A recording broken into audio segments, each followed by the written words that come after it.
I am Ferdinand Marcos, and I am the President of the Republic of the Philippines. I stand today on behalf of 110 million Filipinos. Alam ko na sa tingin ng iba, ako ang sumira sa isang tao na minahal.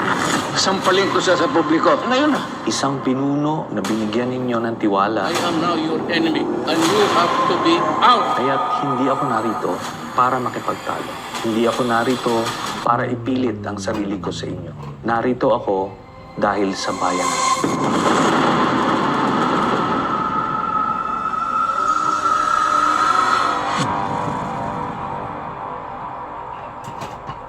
Ilang beses kong tinaya ang buhay ko para mapatunayan ko ang pagmamahal ko sa ating bansa. July 27, 2003, unang nakilala si Lieutenant Senior Grade Antonio Trillanes IV. Isa siya sa mga lider ng mahigit 300 sundalo ng grupong Magdalo na sumugod sa Makati. Pangyayaring tumatak sa kasaysayan at tinawag na Oakwood Mutiny. Ang hiling ko sa inyo ngayong oras na ito ay buksan nyo lang ang isipan ninyo. Hindi ko kayo pipiliting maniwala, pero gusto kong sabihin ito sa inyo. Baka sakaling magbukas ang isip mo. Dahil ang pagmamahal sa bayan, hindi mo pwedeng daanin sa kwentuhan, sa pagpapatawa, sa pagmumura.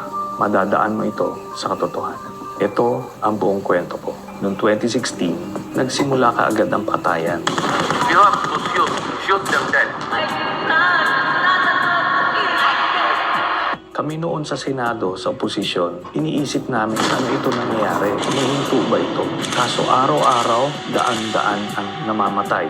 Naaalarma kami dahil bilang miyembro ng Senado, ang katungkulan namin ay pumuna ng mga kamailian na nakikita natin sa ating lipunan. Naghain kami ng resolusyon, hindi po ito panggugulo. Ito po ay isang checks and balance ng ating sistema na para siguraduhin na walang maglalabis ng poder sa iba't ibang sangay ng gobyerno. Si Sergeant Arturo Las Cañas ay isa sa mga leader ng Davao Death Squad. Nagmamatigas nun at dinidinay niya lahat ng mga paratang sa kanya. Namatay din ito sa Davao City.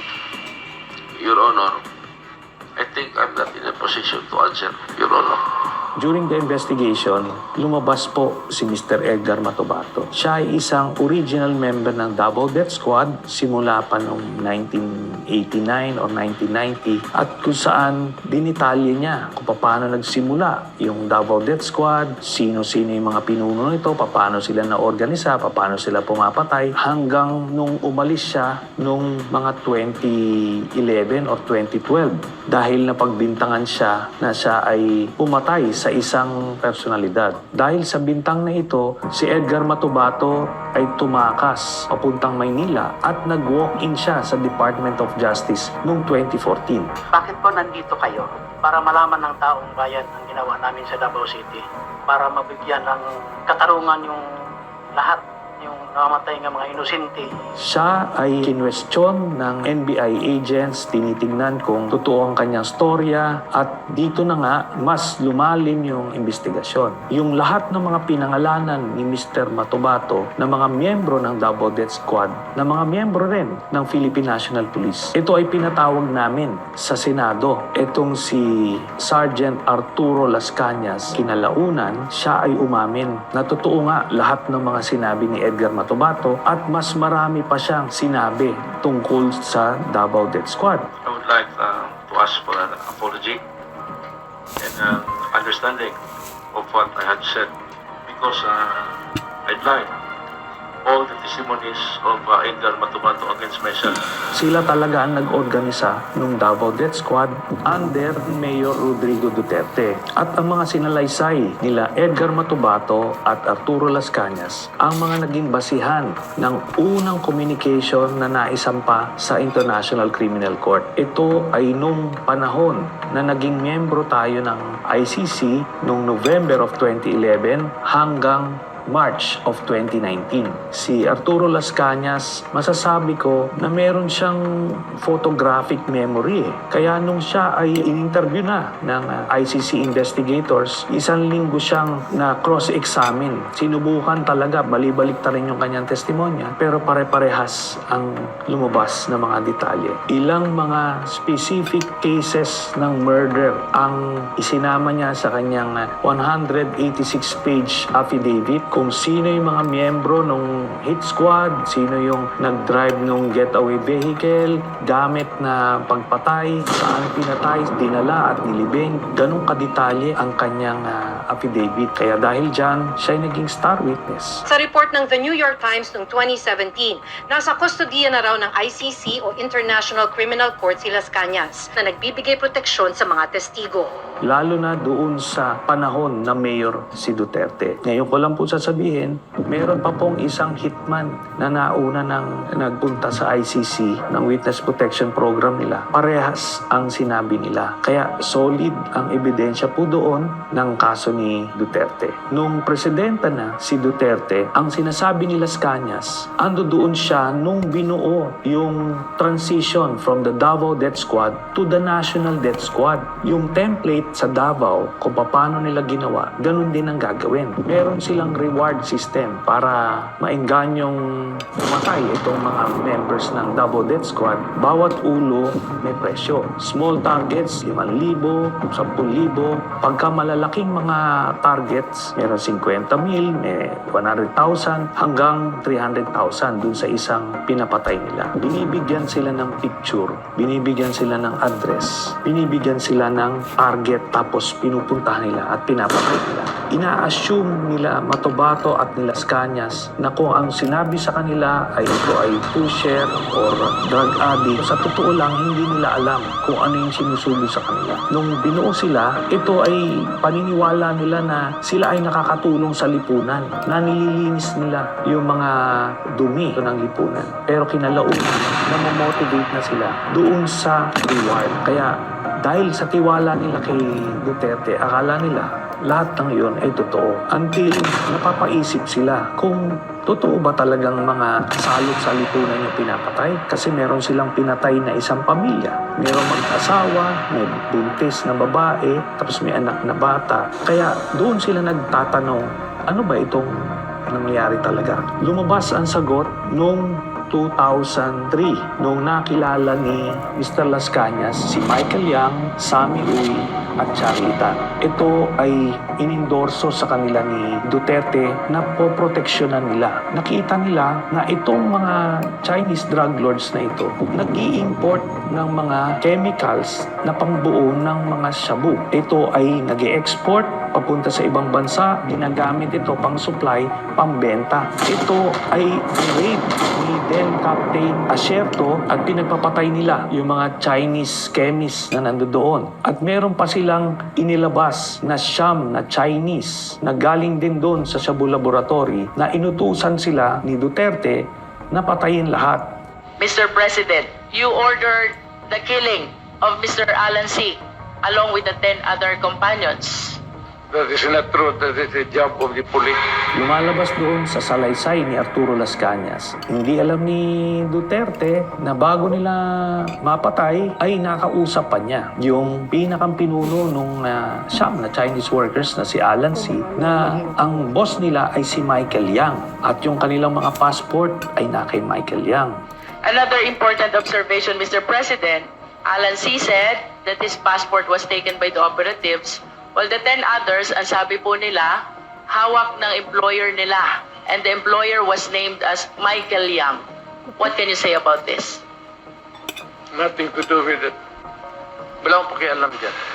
Yun na nga ang lumalabas na pinoproteksyonan na sikreto ni Duterte. Ang involvement niya sa isang drug lord sa Davao. Noong 2016, nung naging presidente, si dating Pangulong Rodrigo Duterte, isa sa mga unang appointees niya ay si Michael Yang bilang economic advisor. Kaya dito magtataka tayo, bakit isang Chinese citizen ay gagawing economic advisor ng isang presidente? Kinalaunan nakita namin kung bakit niya ito ginawa para masabi niya sa buong bürokrasya, sa AFP, PNP, PDEA na protektado niya ito, tao niya ito, si Michael Yang.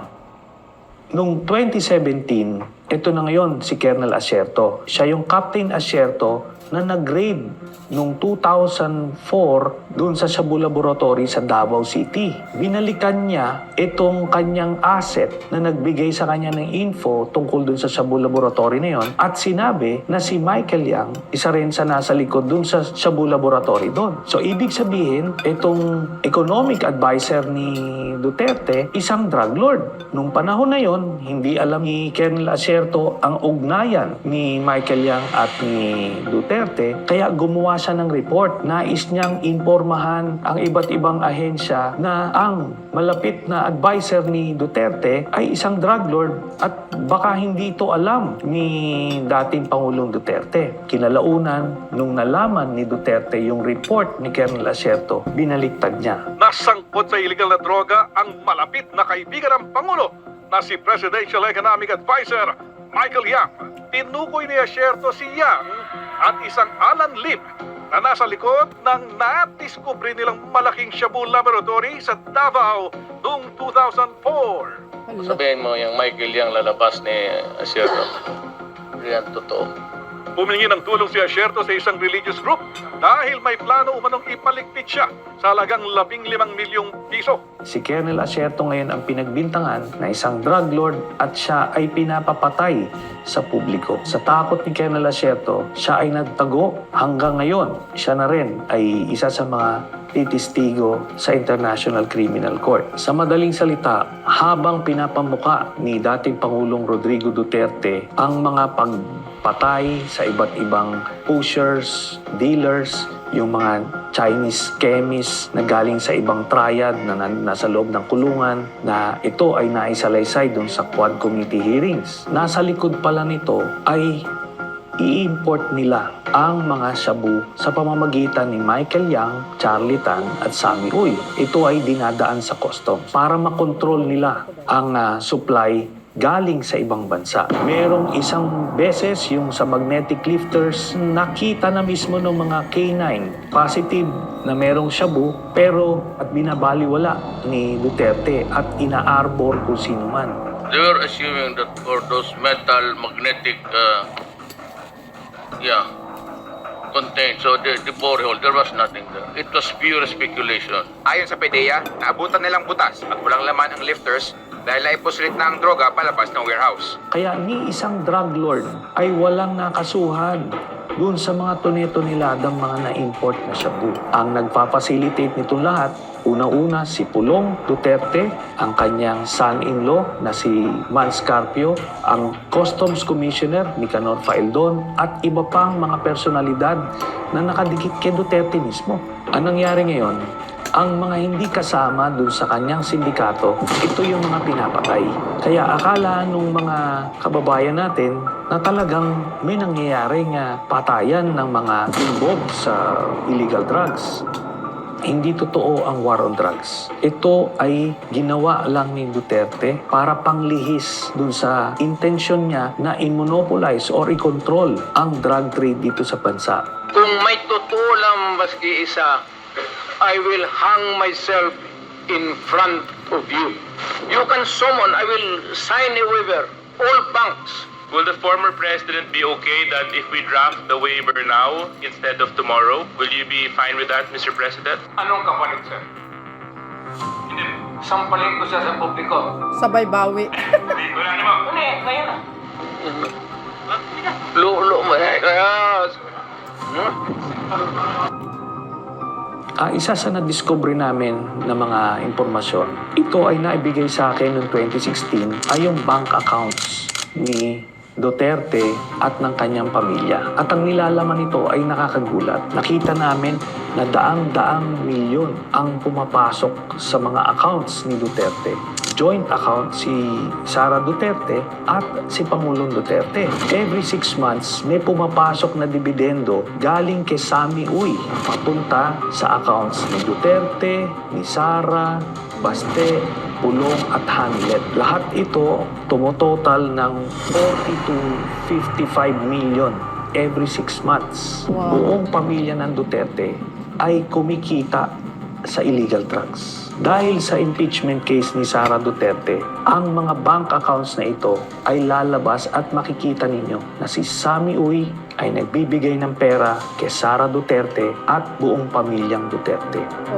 Ang buong paniniwala natin na si Duterte ang pinakang galit sa illegal na droga. Pero ang katotohanan, siya pala ang may pinakamalaking drug cartel dito sa Pilipinas. Ito pong mga impormasyon na to ay nakalap namin. Hindi po ito gawa-gawa at nakita natin ito ay nasuportahan nung kaso mismo ng International Criminal Court. Hindi magsisimula ang kaso ng ICC kung yan po ay gawa-gawa lang. Napakagagaling po ng mga investigador dyan. Hindi ka pwedeng gumawa-gawa lang ng kwento dyan.